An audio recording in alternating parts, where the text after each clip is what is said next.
श्री राम समर्थ। फरवरी 8। नामस्मरण जैसा दूसरा कल्याण नहीं।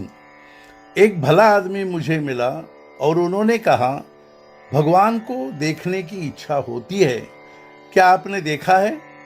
मैंने कहा, हाँ देखा है। उन्होंने पूछा, क्या मैं देख पाऊंगा?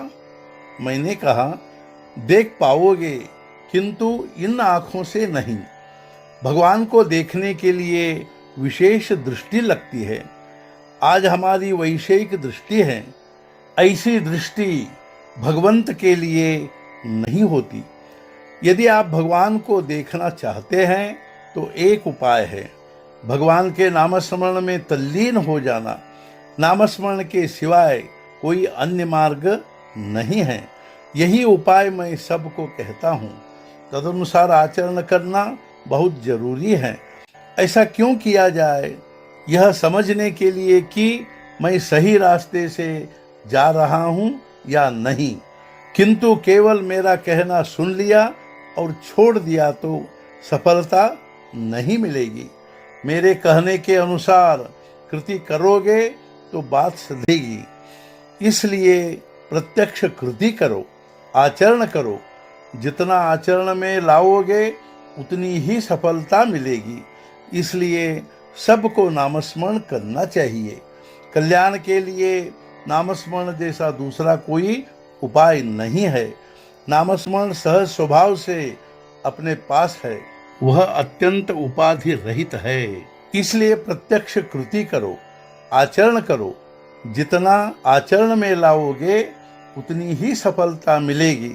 इसलिए सबको नामस्मरण करना चाहिए। कल्याण के लिए नामस्मरण जैसा दूसरा कोई उपाय नहीं है। नामस्मरण सहज स्वभाव से अपने पास है, वह अत्यंत उपाधि रहित है, वह किसी पर भी अवलंबित नहीं है। इन गुणों से युक्त यदि कुछ है तो केवल नामस्मरण ही है। अतः शुद्ध आचरण, शुद्ध भाव से जो नामस्मरण करेगा उसका भगवान राम कल्याण ही करेगा। जो गुरु कहता है उसे सत्य माना जाए। किसी एक मार्ग से 100 कदम चलने पर यदि गुरु कहता है कि खजाना मिलेगा, तो दूसरे मार्ग से 200 कदम चलने पर भी क्या उपयोग होगा?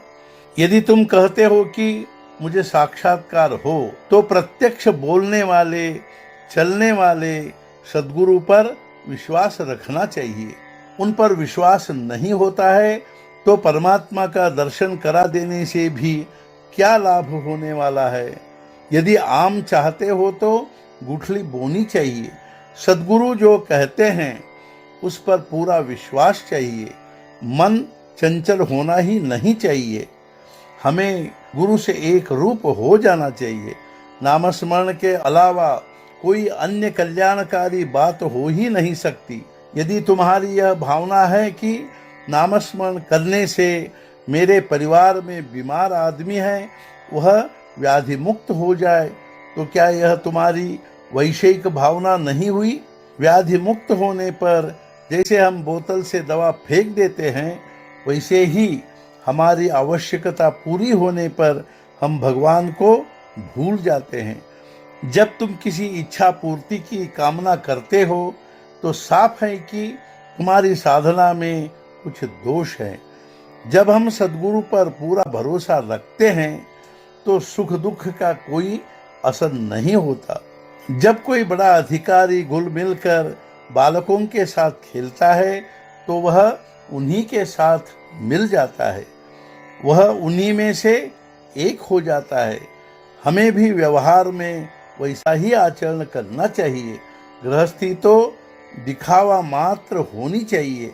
गृहस्थी का असर भीतर नहीं होना चाहिए। भीतर हृदय में तो भगवान का ही निवास होना चाहिए। आज का मुख्य विचार, गुरुचरण के प्रति अत्यंत विश्वास ही साधना का अखंड सहायक होगा। उसी से गृहस्थी के फंदे से मुक्त हो जाएंगे। परमार्थ का यही खास मार्ग है। सद्गुरुनाथ महाराज की जय। जय जय रघुवीर समर्थ।